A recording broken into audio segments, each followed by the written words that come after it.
अस्सलाम वालेकुम दोस्तों, मेरा नाम डॉक्टर अली असगर है और आज की इस वीडियो में हम एमसीक्यू डिस्कशन करने जा रहे हैं केमिस्ट्री 2010 के पास पेपर को, जो कि कराची बोर्ड में आ चुका है।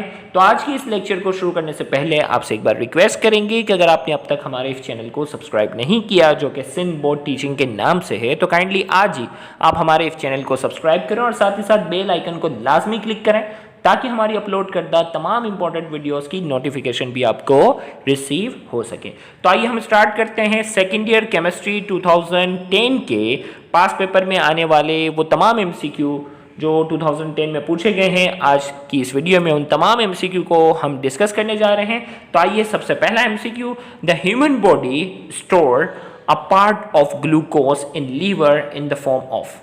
इसमें कहा जा रहा है द ह्यूमन बॉडी स्टोर, इंसानी जिस्म जो है वो ग्लूकोज को लीवर में स्टोर करता है, किस फॉर्म में? ऑप्शन ए में कहा जा रहा है glycogen, option B amylase, amylopectin, cellulose. तो इस एमसीक्यू का करेक्ट आंसर जो है, ह्यूमन बॉडी के अंदर जो ग्लूकोज स्टोर होता है वो किस फॉर्म में होता है? ग्लाइकोजन की शक्ल में होता है। अगर ह्यूमन बॉडी के बजाय अगर लिखा हुआ होता प्लांट बॉडी के अंदर जो स्टोर होता है वो इन the form of starch. Plant के अंदर जो ग्लूकोज स्टोर होता है वो स्टार्च की शक्ल में होता है, जबकि एनिमल लिखा हुआ हो, मैमल लिखा हुआ हो, ह्यूमन बॉडी लिखा हुआ हो, तो इसका करेक्ट आंसर क्या होगा? ग्लाइकोजन ही होगा। दूसरा MCQ, the number of valence electron in the elements of group 2a group is. हमें कहा जा रहा है ग्रुप 2a जो है उसके आउटर मोस्ट शेल में कितने इलेक्ट्रॉन होंगे? तो याद रखिएगा, ग्रुप 1a जो होता है उसके आउटर मोस्ट शेल में कितने इलेक्ट्रॉन होते हैं? 1। ग्रुप 2a में कितने? उसके आउटर मोस्ट शेल में 2 इलेक्ट्रॉन। ग्रुप 3a में आउटर मोस्ट शेल में कितने इलेक्ट्रॉन होते हैं? 3। ग्रुप 4a में कितने होते हैं? 4। ग्रुप 5a में 5। ग्रुप 6a में 6। ग्रुप 7a में 7। ग्रुप 8a में 8 इलेक्ट्रॉन होते हैं आउटर मोस्ट शेल में। तो ये याद रखना, क्योंकि ये ग्रुप 2a यहाँ लिखा हुआ था, आपको मालूम है आउटर मोस्ट शेल में 2 होंगे। अगर 3a 4a 5a 6a जो भी नंबर होगा ना, उस हिसाब से इसके आउटर मोस्ट शेल में इलेक्ट्रॉन होंगे। तो इस एमसीक्यू का करेक्ट आंसर क्या है? 2। सही है। तो यहाँ ये सिर्फ 2a तो एक एग्जाम्पल है ना, यहाँ 2a की जगह कुछ भी लिखा हुआ हो सकता है।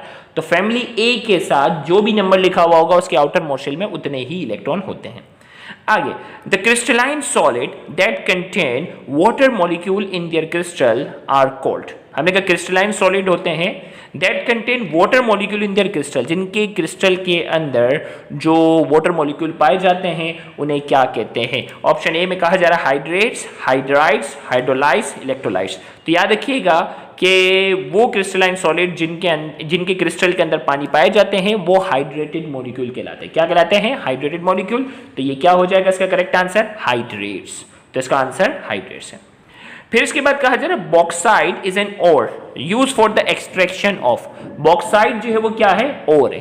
अब ये ओर जो है वो किस एलिमेंट को निकालने के लिए क्या होता है? इस्तेमाल होता है। तो याद रखिएगा, एल्यूमिनियम की एक्सट्रैक्शन जो हम पढ़ते हैं उसमें हम एल्यूमिनियम को जो है वो किसके जरिए निकालते हैं? बॉक्साइट के जरिए। तो इसका करेक्ट आंसर एल्यूमिनियम है। अगला एमसीक्यू हमारे पास है, इन K2Cr2O7 oxidation number of chromium is. K2Cr2O7 में क्रोमियम का ऑक्सीडेशन नंबर क्या होगा?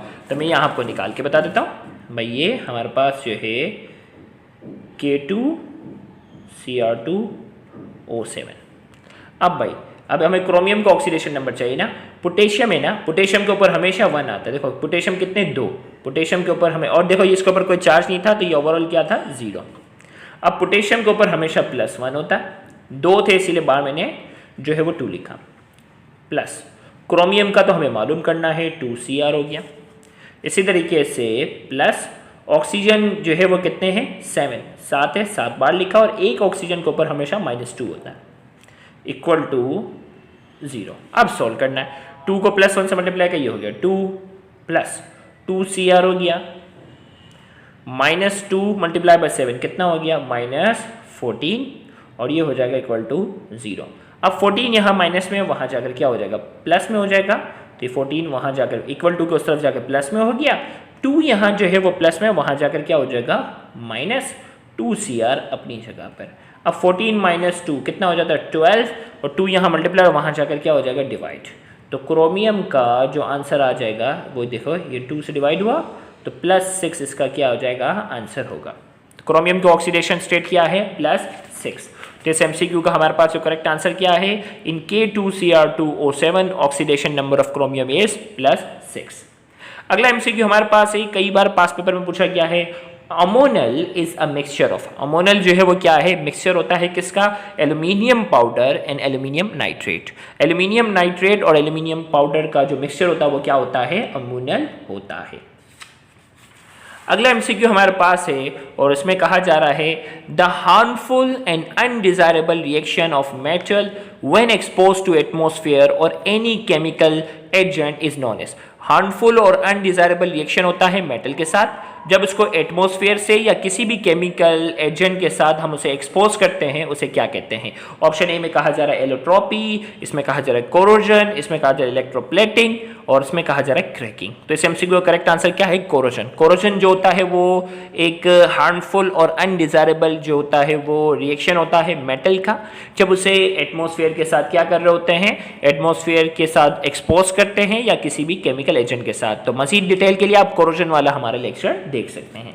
आगे, sodium reacts with water more vigorously than lithium because it, sodium जो होता है वो पानी के साथ ज्यादा तेजी से रिएक्ट करता है लिथियम के मुकाबले में, बिकॉज इट, इसकी वजह है it is more electropositive. Group trend हम पढ़ते हैं ना, lithium, sodium, potassium, rubidium, caesium, francium, ये एक ऑर्डर है।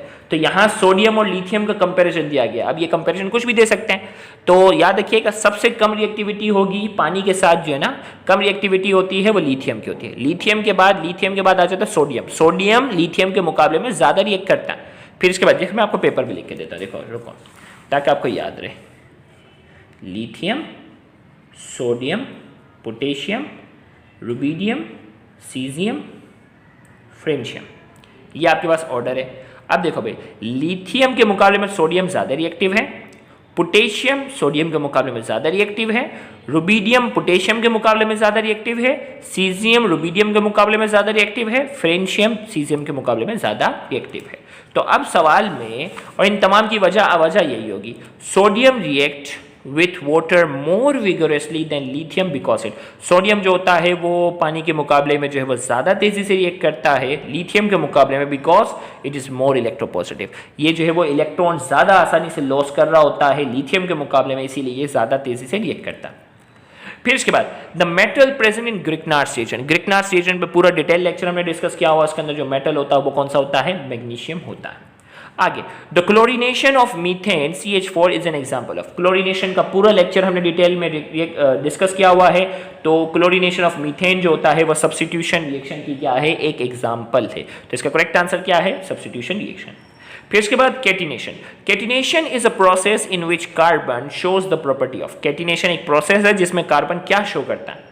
तो कैटिनेशन की डेफिनेशन ऑलरेडी डिस्कस की हुई है, मेकिंग लॉन्ग चेन और rings of carbon atom. Catenation वो प्रॉपर्टी होती है जिसमें कार्बन जो होता है वो दूसरे कार्बन के साथ मिलकर क्या करता है, दूसरे कार्बन के साथ मिलकर जो है वो क्या करता है, जो है वो रिएक्ट कर रहा होता है और एक लंबी लंबी क्या करते हैं, ये चेन बनाते हैं। तो इसमें हमारे पास ये था, कैटिनेशन की डेफिनेशन थी मेकिंग लॉन्ग चेन और रिंग ऑफ कार्बन एटम। अगला MCQ है, it is not a nucleophile. इसमें हमारे पास जो वो 4 ऑप्शन है, 4 ऑप्शन में से एक ऑप्शन ऐसा है जो न्यूक्लियोफाइल नहीं है। न्यूक्लियोफाइल याद रखिएगा, न्यूक्लियोफाइल वो होते हैं जिनके ऊपर नेगेटिव चार्ज होता है, यानी न्यूक्लियोफाइल का मतलब अट्रैक्ट, जो न्यूक्लियस की तरफ अट्रैक्ट होने वाली जो चीज़ें होती हैं वो न्यूक्लियोफाइल कहलाती हैं। तो अब इसमें OH, NH, BF3, CN, तो ये जो ऑप्शन ए है OH, NH और CN, ये तीनों जो है वो क्या है, न्यूक्लियोफाइल है। BF3 जो है वो न्यूक्लियोफाइल नहीं है। तो यहाँ हमारे पास इसका करेक्ट आंसर BF3 है। अगला, the general formula for aldehyde is, aldehyde का जनरल फार्मूला, ये अल्कोहल का फार्मूला है, ये कार्बोक्सिलिक एसिड का फार्मूला है। एल्डिहाइड का जनरल फार्मूला क्या है, CHO। एल्डिहाइड का क्या है, जनरल फार्मूला क्या है, CHO is the general formula of aldehyde. फिर इसके बाद ethyl chloride react with alcoholic KOH to give. अब ये रिएक्शन है, इथाइल क्लोराइड को जब हम पोटेशियम हाइड्रोक्साइड के साथ रिएक्ट करवाते हैं तो क्या बनता है, ईथीन। तो ये method of preparation of ethene जो है उसका लेक्चर आप जरूर अटेंड कीजिएगा, उसमें ये रिएक्शन बाकायदा हमने डिटेल में एक्सप्लेन किया हुआ है। फिर इसके बाद जो है अगला है, Markovnikov rule will be applicable in the addition of HBr on. Hydrogen bromide को हम किसके साथ ऐड करेंगे, तो मार्कोनिकॉफ रूल अप्लाई होगा। तो याद रखिएगा मार्कोनिकॉफ रूल पर हमारा पूरा डिटेल लेक्चर बाकायदा मौजूद है, जिसमें जो है वो एक एसिमेट्रिकल कंपाउंड को दूसरे एसिमेट्रिकल कंपाउंड के साथ क्या करते हैं, ऐड करते हैं, तो मार्कोनिकॉफ रूल क्या होता है, अप्लाई होता है। तो ये सिमेट्रिकल, इसके दोनों एंड सेम है, इसके भी दोनों एंड सेम है, जबकि इसका एक एंड और दूसरा एंड क्या है, अलग अलग है। तो मार्कोनिकॉफ रूल की कंडीशन ध्यान में रखिएगा कि उसमें जब एक एसिमेट्रिकल कंपाउंड के अंदर दूसरा एसिमेट्रिकल कंपाउंड हम क्या करते हैं, इंट्रोड्यूस करते हैं, तो ही मार्कोनिकॉफ रूल क्या होता है, अप्लाई होता है। तो लिहाजा ये सिमेट्रिकल है, CH2 दोनों एंड सेम है, CH दोनों एंड सेम है, इसके जबकि एक एंड पर CH2 है, एक एंड पर क्या है, CHBr है। तो इसका मतलब ये एसिमेट्रिकल और ये भी एसिमेट्रिकल है, लिहाजा इस पे मार्कोनिकॉफ रूल अप्लाई होगा। The general formula of alkene is, alkyne का जनरल फार्मूला आपने क्या करना है, बताना है। एक अल्केन का जनरल फार्मूला होता है, एक अल्कीन का होता है और एक क्या होता है, अल्काइन का। तो अल्कीन का जो जनरल फार्मूला मैं आपको थोड़ा सा रिकॉल करवाऊँ, अल्केन का जो जनरल फार्मूला था CnH2n+2 था, मिसाल के तौर पर था CH4, जिसमें कार्बन की जितनी तादाद होगी हाइड्रोजन डबल से 2 ज़्यादा, हाइड्रोजन डबल से 2 ज़्यादा। इसी तरीके से C2H6 ये इथेन था। लेकिन अगर मैं अल्कीन की बात करूं तो क्या था, C2H4 ये इथीन का फॉर्मूला था। कार्बन जितने होंगे हाइड्रोजन इसके मुकाबले में क्या होंगे, जस्ट डबल होंगे। तो फॉर्मूला क्या बन जाएगा, CnH2n, ये अल्कीन का जनरल फॉर्मूला हो गया। और अल्काइन का जनरल फॉर्मूला क्या होगा, जैसे इथाइन है C2H2, कार्बन जितने होंगे हाइड्रोजन इसके मुकाबले में क्या होंगे, डबल से 2 कम होंगे, 4 का। तो इसका जनरल फॉर्मूला इसका होता है CnH2n-2, ये अल्काइन का जनरल फार्मूला है, डिटेल में डिस्कस किया हुआ है। ये अल्कीन का जनरल फार्मूला है, और ये देखो ये अल्कीन का था, और CnH2n+2 ये अल्केन का जनरल फार्मूला है। ये हो गया। अब इन तीनों में से हम देखते हैं किसका फॉर्मूला पूछा गया है, the general formula of alkene is, alkyne का जनरल फार्मूला हमें बताना है CnH2n+2, CnH2n, CnH2n-2, CnH2+n। तो कौन सा करेक्ट आंसर है, करेक्ट आंसर यहाँ जो है वो गलत दिया हुआ है, ये करेक्ट आंसर है अल्कीन। अल्काइन का कहता तो ये आंसर हो। देखो ये डिस्कस करने का मकसद यही है कि इसमें कई मिस्टेक्स हैं। तो the general formula of alkyne, alkyne का जनरल फार्मूला पूछा जा रहा है, तो अल्कीन का जनरल फार्मूला ये है CnH2n। CnH2n क्या है, इसका आंसर है। अगर अल्काइन पूछता तो ये आंसर होता, अगर अल्केन पूछता तो ये वाला आंसर होता। फिर आगे पूछा जा रहा है this vitamin is water soluble, इनमें से कौन सा वाइटामिन जो है वो वाटर सोल्यूबल है। तो याद रखिएगा फैट सोल्यूबल वाइटामिन जो है वो क्या है, ADEK, एडेक करके याद रखना है, ये फैट सोल्यूबल वाइटामिन है। और वाटर सोल्यूबल जो है वो B कॉम्प्लेक्स और C, B कॉम्प्लेक्स और C जो है ये जो है वो क्या है, वाटर सोल्यूबल है। तो अब देखो भाई, this vitamin is water soluble, vitamin A, D और K ये तो फैट सोल्यूबल है, और विटामिन C जो है वो क्या है, वाटर सोल्यूबल है, जो कि इस MCQ का करेक्ट आंसर है। तो यहाँ जाकर हमारा आज का ये लेक्चर जो है वो मुकम्मल हुआ, जिसमें 2010 से रिलेटेड पास पेपर में आने वाले MCQ को हमने डिस्कस किया, इसमें जो करेक्शन थी वो भी हमने मुकम्मल किया। इंशाल्लाह अगली वीडियो जो हमारी आएगी उसमें 2011 के MCQ को हम डिटेल में डिस्कस करने जाएंगे, तो उस लेक्चर को भी देखना मत भूलिएगा। Thank you very much. अल्लाह हाफ़िज़।